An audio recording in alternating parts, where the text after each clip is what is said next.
Welcome to the I Can't Do This podcast. I am your host, Aaron Davis, and I am with Eve Mcfarland. Hello. Thank you for having me. Of course. How you doing? I'm doing good. How are you? I'm doing as good as I can be with it being finals week. Yeah, that's definitely a struggle. Struggling, Eve. I am too. Definitely too many exams, too many papers. It's just been a long semester. I'm not getting any sleep. But introduce yourself. So I'm Eve Mcfarland. I am a senior. I am 21 years old finally, and I have a younger brother and a younger sister, and I go to Loyola to get my degree in mass communication journalism. Mass communication. And you said you're a senior. I'm right? a senior, yeah. That's crazy. Because I say it every episode, but I'm a sixth year. And I've been at this school for as long as you've been at this school. And we're graduating together. And we're graduating again. But I'm getting a master's degree. I already graduated undergrad last year. Thanks. Oh, my gosh. And I just turned 23.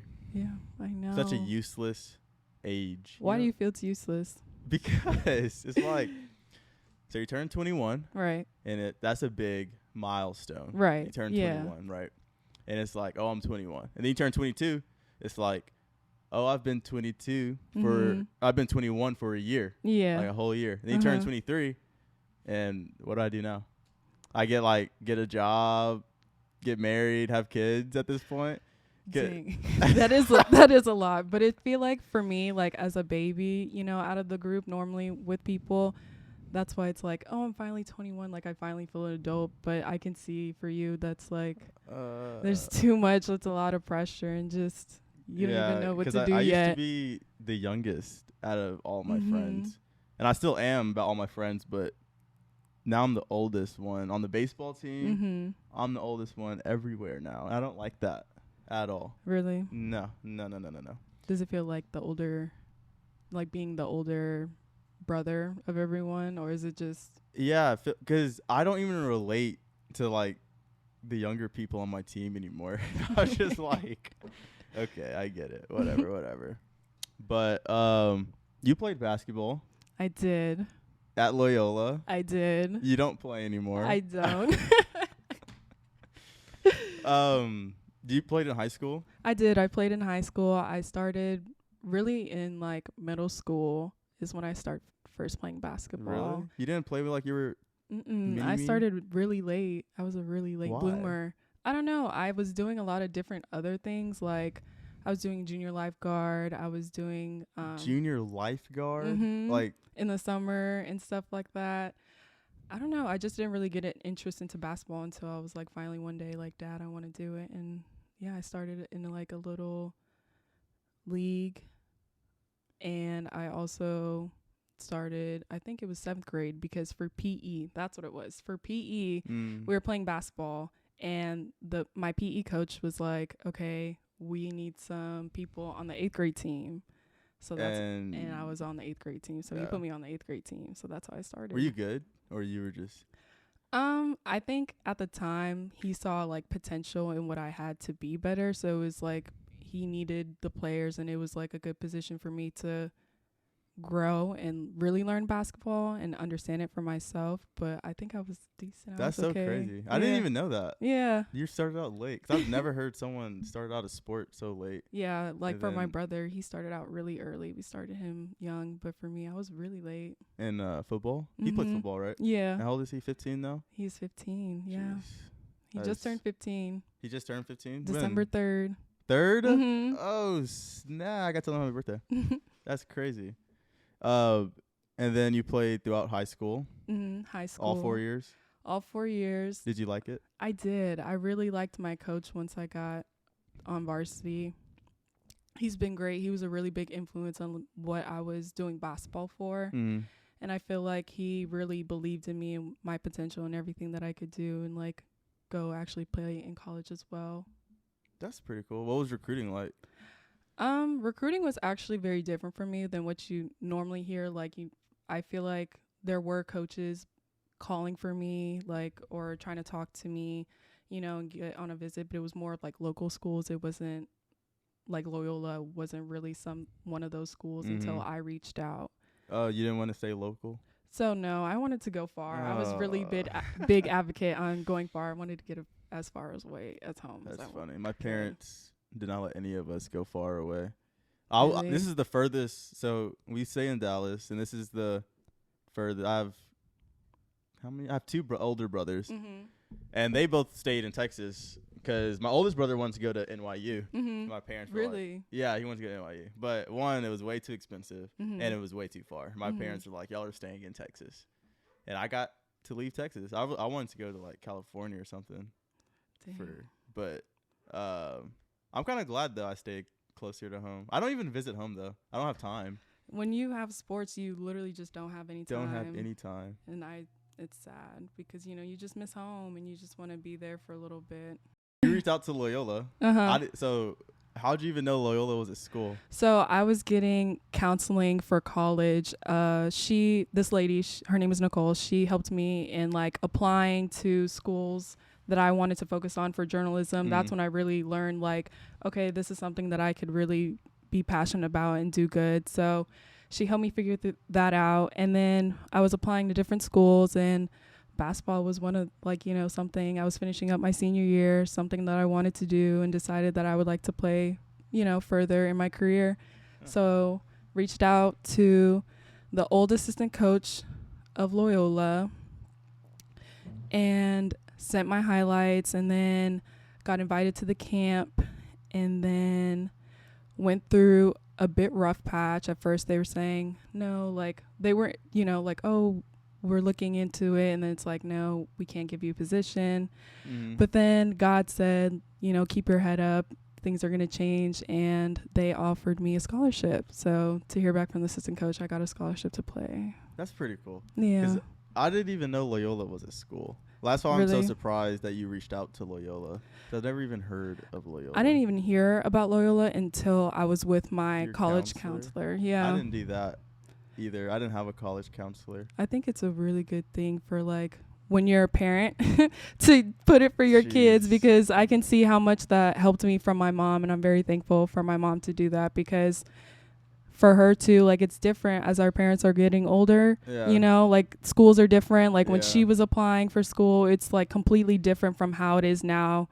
And like, especially with your essays and everything, of just your grades and all the extracurricular activities you have to do, it's just very different. So she wanted the best for that for me. Y'all, was that through the school, or y'all looked up a counselor to help you out with? My mom, I think she found it through a coworker, and her coworker recommended to my mom, saying, oh, this person helped our daughter get into school and get a scholarship. So my mom looked into it, and that's how. I didn't even know those were a thing.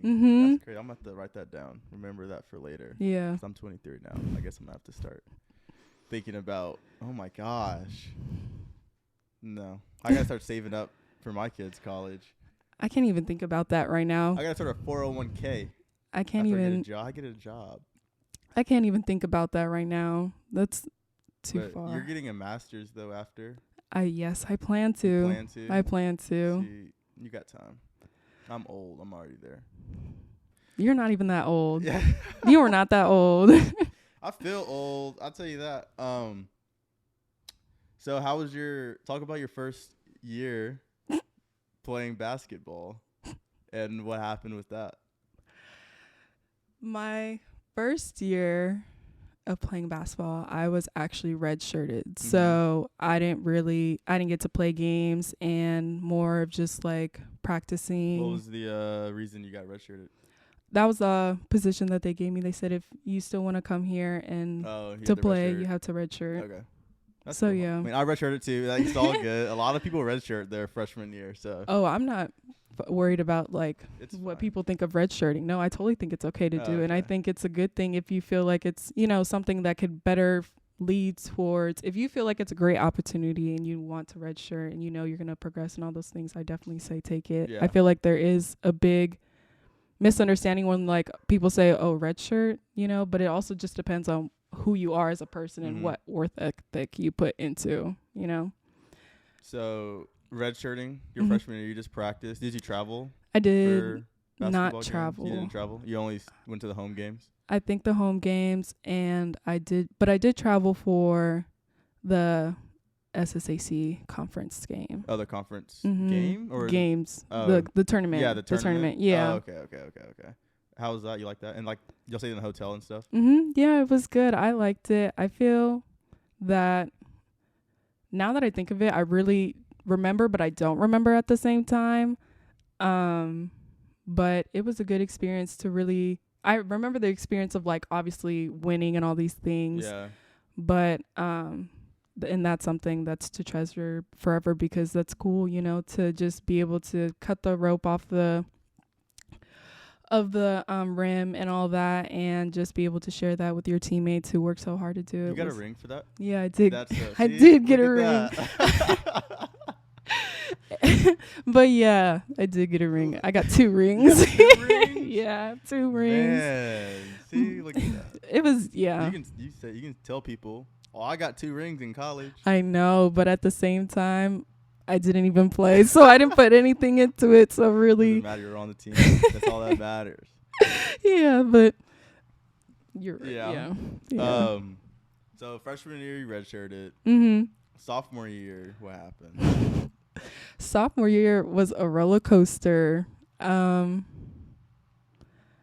lot of things happened to me to where I wasn't even really able to play too, because as soon as we came back from summer break, Hurricane Ida happens, right? Ida happened? What was that? That was yeah. That was like 21. Yes, the first week. Man. Remember Ida hit, and we all had to go home. Yeah. So we were home, and then since I'm so far away from here, it's harder for my mom to like book a flight without it being in advance, so the prices aren't as expensive. So I've stayed home longer because my mom already pre-booked a flight, because our coach wasn't able to tell us, you know, when you're gonna come back, when we can come back. And then last minute it's like, oh, come back now. And it's just like, we can't, like, I can't, because if I come back, I have to pay an extra couple $100 for a standby flight. Yikes. Like, it's just like, it just didn't work out. So I came back later. So coming back, then I was doing okay. If I played, it was probably in like the Tulane game. I think I played in the Tulane game. Maybe played, and then for if I was getting in. Yeah. But that wasn't really happening. Right. So then I started having knee problems, and I've always had knee problems, but it just started getting a lot worse, because it's very different transitioning from, you know, not playing a game and just practicing. So you can't, you know, get the experience of like, you know. So then having some knee problems, and then got a concussion. You got a concussion? I had a concussion. How'd you get that? You hit someone's head? I didn't do it in practice. I did it when I was taking my clothes out of the dryer in in Carrollton.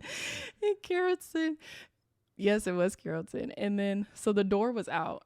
And I had the top dryer door? The dryer door. The top dryer door and the bottom dryer door had my clothes. So I was taking the ones out the top already. I forgot to close it.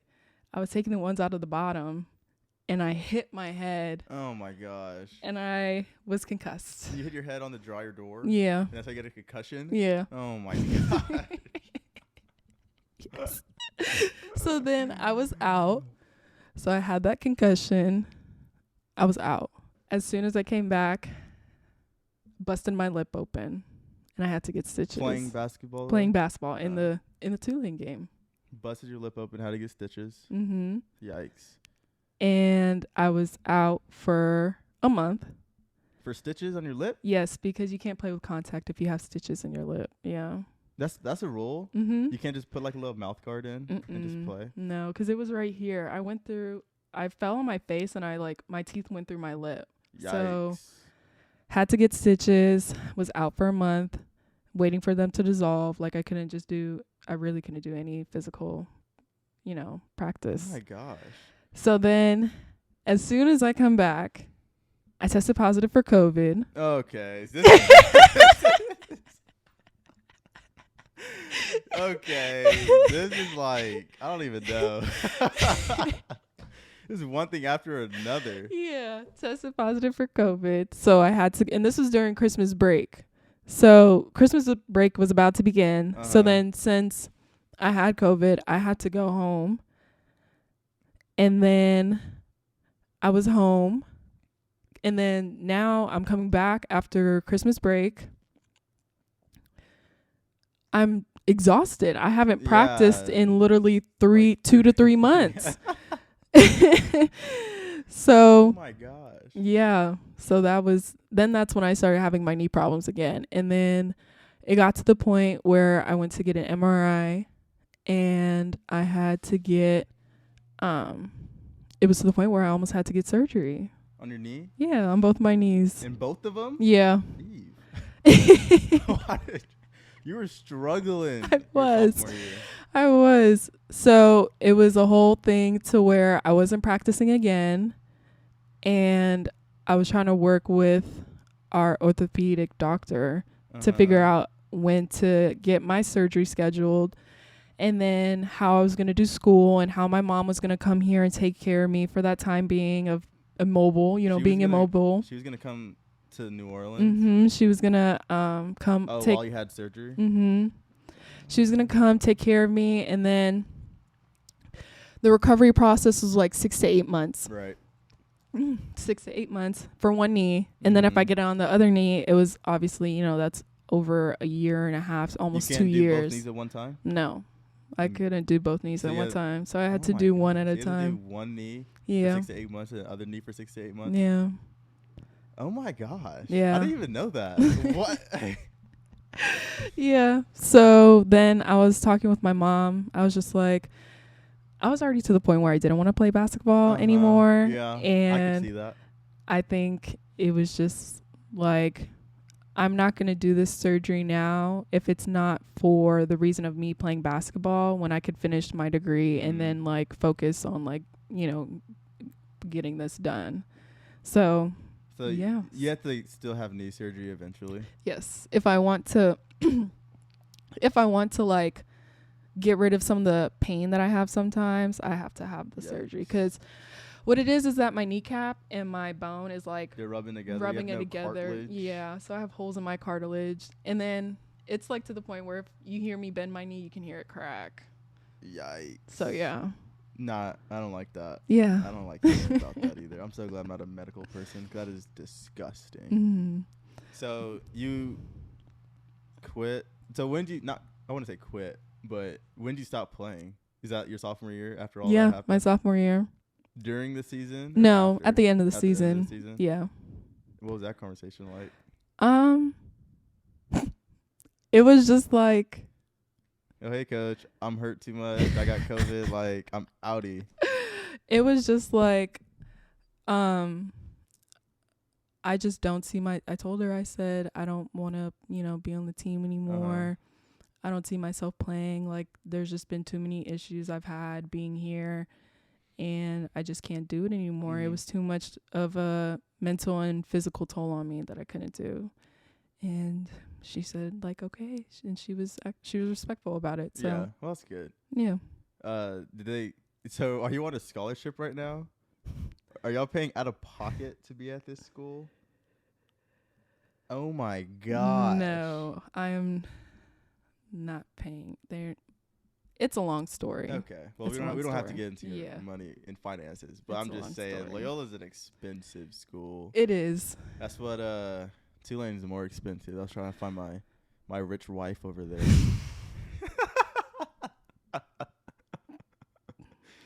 Did not happen, will not happen. But stay tuned. No, will not happen. I don't even leave my room anymore. I'm too old to be You walking. are not old. You are 23. You Anyway. have plenty of time before you're old.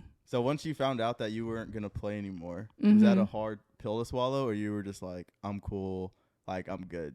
Oh no, it was easy. Oh, I was. you don't miss it? No, I don't. I think I miss more of like. I would say I miss it. I would miss playing, but I don't miss like. I miss it, but I don't at the same time. I don't even know how to explain it. I think I'm really at a piece of where. Like basketball just wasn't for me for the rest of my life, like to play for the rest of my life. So yeah. Well, that's good. Yeah. A lot of people suck at quitting. People can't quit. Well, I wouldn't say they can't quit, but when they do stop playing, like they regret. Oh my gosh, I can't believe I stopped playing. Like. Yeah, I think for me it was just more of like, I knew that this just wasn't meant to be. It wasn't something that was just in my path anymore, and like, you know, even with all the tragic events that happened to me. That's what I'm thinking about. I'm like, if that happened to me, I wouldn't be playing either. Yo. All the tragic events that happened to me was just God telling me that I needed to like focus more on getting my career together, getting myself together, and figure out like what I'm gonna do for the next years, because I really do have potential in journalism. So I think it was just it really was a blessing. Yeah. I think it was a blessing for me to not play anymore. Yeah. And still go to a good journalism school. Yeah. It is a good journalism school. It is. Okay. Well, because I know there's schools like made for like, music and stuff? Media. Yeah. So that's good. Yeah. Loyola is, I feel like, too, there's just... You give a lot of hands-on, you have a lot of hands-on experience, though. Yeah. Like, they have yes. I definitely the professors, and definitely the experience of being at Loyola for journalism is really great. I feel that I really do have a personal connection with them, and some of them like try to help me like figure out, okay, this is how you need to fix your work, or like this is how you be better. Like, they're very prominent in like trying to do the best they can for you. And they want you to do the same. They want you to put everything out there. That's why I feel like I should have been a communications. You definitely should have. I should have double majored, because is that hard? I feel like that's just gonna be a lot of work. Not a lot of work. Not that you can't do it, but like it's just minor. like how about a minor. You definitely could have minored in journalism. Yeah, I feel like not. I just because I didn't know what I wanted to do when I got to college for real. I didn't know I liked production and being creative and stuff like that. And my older brother, he does marketing for Netflix, and I loved what he was doing. I was like, okay, I'll just do marketing. And then like last year, I had a final in the communications building, and I walked past one of the rooms. I saw a studio, and I was like, I should have been in there the whole year. Like, why have I been marketing? But it's so sad though. With that studio, we don't really even get to use it anymore. That's what I said about like, it's great. You know, when I was first trying to answer, I just didn't know, because in that aspect for the Maroon, when we were doing, when I was a part of PAC Territory, which is the sports section, they told us that we can't use it anymore, and it was, I don't even understand why, because it doesn't make sense. You don't use any studio space anymore? So we use the studio in the 3rd floor, not that big one on the 4th floor. But other people use it, so it doesn't make sense. Can you rent it out though for your own? I think you can. You should, but it's just like for the Maroon, they're not allowed to record in that studio anymore. Interesting. But I forgot the reason why. So what kind of journal stuff you want to do? I want to be a sports reporter. A sports reporter? Yes. On what sport? Oh, really? I mean, my main focus would probably be football, basketball, volleyball. I think those would be my main ones. Oh my gosh. I don't know enough about sports to do that. I'm actually very I don't know anything. I don't know the people. You have to know something a little bit. I know nothing about any sport. I don't watch sports. Chris is crazy because I play sports. Really? No. So you don't... Well, I know you mentioned before you don't really watch baseball, but you I still don't watch any sport. really. I look for the Cowboys. I root for the Cowboys every single week. I don't watch the game though. I just watch. So you just wait for the score to come out. I wait for the score to come out and be like, "Oh, the Cowboys won!" And then I go to every single group chat that I'm in and be like, "Oh my gosh, how are you gonna do that and not even watch the game?" And then people try to argue with me, and you have no idea. Gosh, like Dak Prescott, he's not even good. I have no idea. You what have they're no talking idea. about. I'm just like, okay, but they're 10-3 now, so it have you? matter. Do you look up sometimes who they're talking about to respond back? Oh, of course. I'm like, okay, what are they even talking about? Who is this? And like my closest friends know that about me. They always tell me, they're like, bro, name 5 people on the Dallas Cowboys or something. I just never do it. So yeah, it's a sports broadcasting I would have to definitely study, because I just don't watch it. It's too much to watch. Well, it is a lot. Yeah. Especially, for each sport, it is a lot. But even for me now, like, I'm really trying to learn everything. Even growing up, I was a sports person. Like, I like sports. I like to watch it, but I didn't even really start watching sports until now. Oh, really, like, not studying, but like, watching players and like learning about them, reading, about their awards and stuff like that and all that, trying to be just basically reading at ESPN, so. Yeah. Who won the Heisman? Jaden Daniels. Oh, good job. I know that one. I barely knew it though. I just saw it on TikTok. Oh, really? Like, I was about to ask, where'd you see it? Don't. And I try to bring it up to people. I'm like, I know Jaden. They're like, duh, obviously. Like, everyone watches that. I definitely. Do you know who the biggest new contract star is? And I only know because someone told me. Otani. $700 million. Yes. Isn't that insane? God. That's the highest. The highest paying contract in North America in the U.S. of A. Yep. Do you know why it's so high? No, actually, I don't. There you go. I'm finna teach you. I know this one. Okay. So he's the best hitter in the baseball, and he's the best, like one of the best pitchers in baseball. I was interested because I saw. I mean, like, dang, that's because I thought he was. I knew he was a pitcher, and I saw him batting too. I was like, dang, what the heck? Like, I didn't know like he was that good at hitting too. So basically, the highest paid hitter in MLB right now is getting paid like $40 million a year, and then the highest pitcher is getting paid like $36 million a year. So I guess his team was like, let's add them both together because he gets paid $70 million a year now for 10 years. But that's insane. But I saw that after taxes, he's only gonna get like 34 something. I don't care. Hand me the 34 or something. I'll take it. If people are gonna complain about it, give it to me. But I might be wrong. But I think I think you're right because it's in California. California tax is like 50% or something like that. That's why a lot of people don't go there. That's why I'm not moving there. But California is so great, though. I used to want to move to California. I can't do it. It's Why? too expensive. It's $7 for gas. It's back down now, though. So what? 6? I think 5. I think it's 5. It's here in Texas and stuff. $2-3.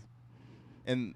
But California is great. I mean, it's cool. It's pretty to look at and to what's it called? Visit. I'll visit there. Oh yeah, I'll visit my butt off in California. But live there, paying $1 million to get a 500 square foot apartment. I don't need all that stress on my life. And everybody there is fake. All want to be fake rich and famous. That depends on what area you want to be in, though. I just assume all California is like LA, so because I've never been anywhere else. That really isn't really LA, though. Like it's like, okay, for that, like the wannabes, like there are sections of like California like that, like more Beverly. Actually, well, it can't be Beverly Hills because they already made it. Well, yes, but like I don't even know how to really explain it. But not everyone's like that. If I go to Cali and I get something fake on my app and show people I have like 1 million followers, everyone will be my friend. I feel like everyone's just like fake friends. No, I don't think so. Yeah, that's all.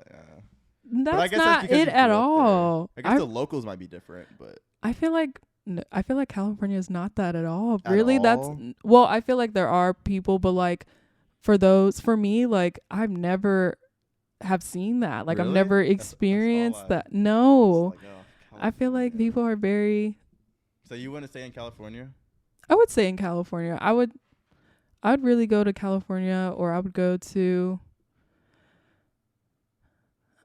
I couldn't live in New York, but I could visit New Oh, York. yikes. I could No, live in I can't. Florida. I could live in Mm, Florida. I can't live anywhere where I have to relocate for weather. Really? Like here, Mm-hmm. when Ida hit, Mm-hmm. that was the worst experience of my life. Yeah, that was very terrible. Yeah, I was stuck in traffic for 13 hours. I know. You remember that? Yes, I remember And every that. gas station was out of gas, and I had to wait 45 minutes to fill up my tank. That was very bad. That's, yeah, New And I Orleans was is in very I hard was to in live. a car from 6 a.m. till 7 p.m. driving to Yep. Houston.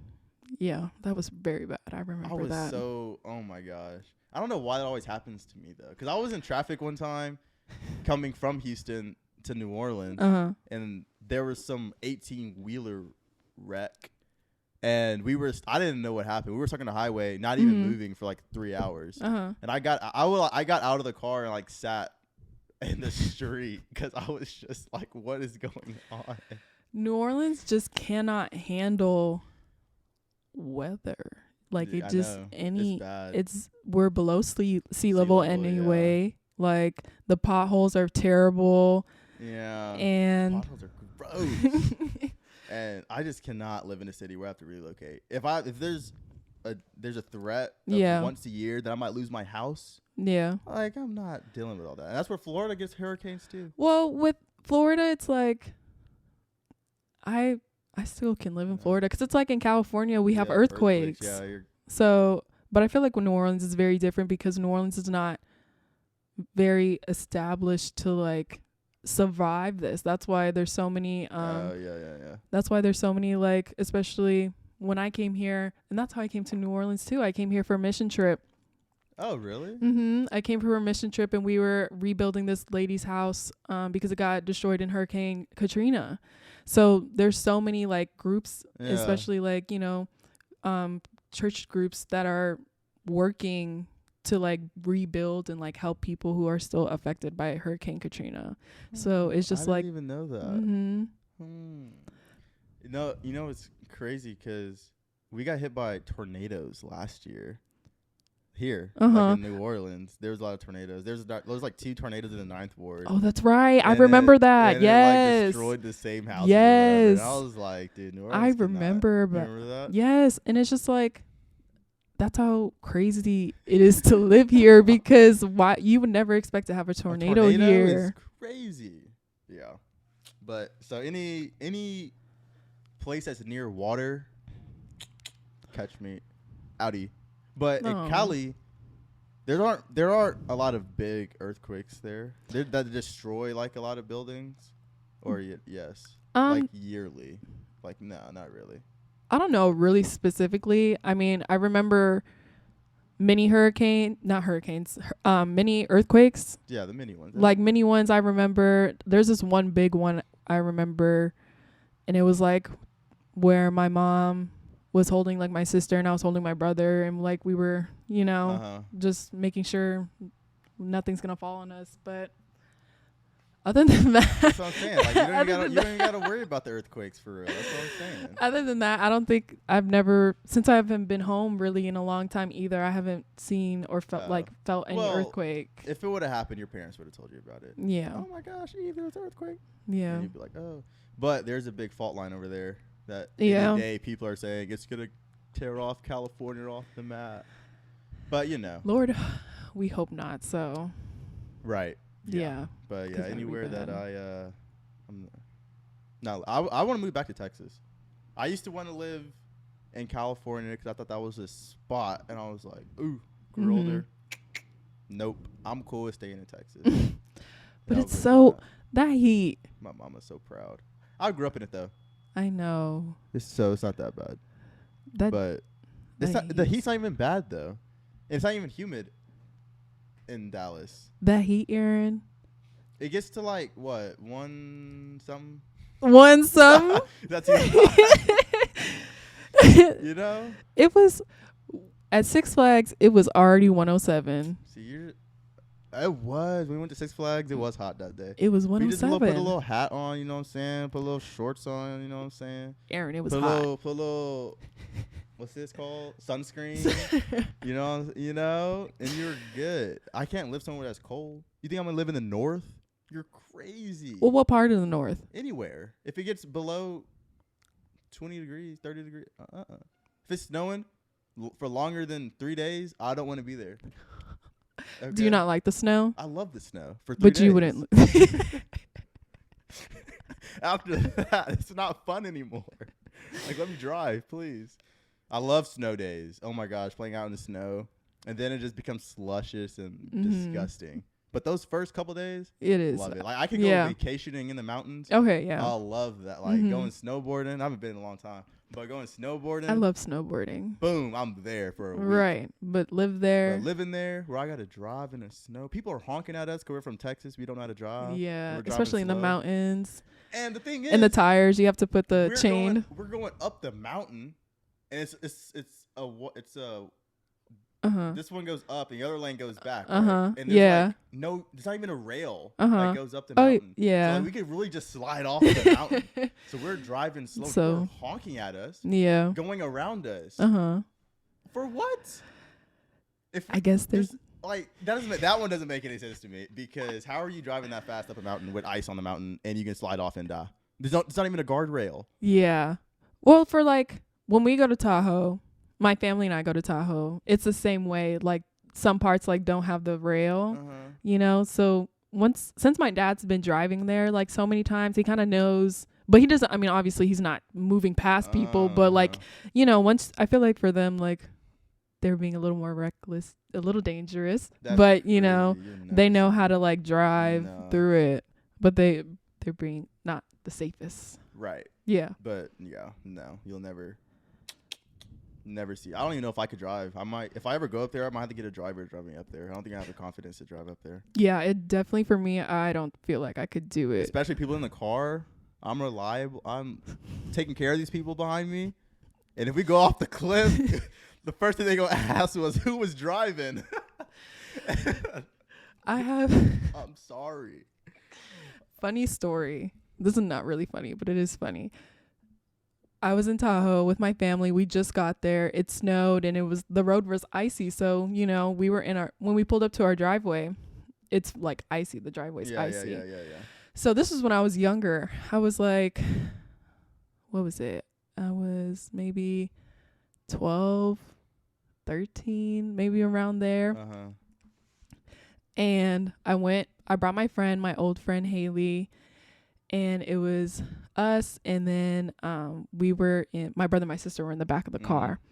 So we were just waiting till my parents were unloading the car. We were waiting till my parents were unloading the car, and since it was icy and we still had the chains on, when the car started like getting lighter, we started sliding backwards. Oh my god.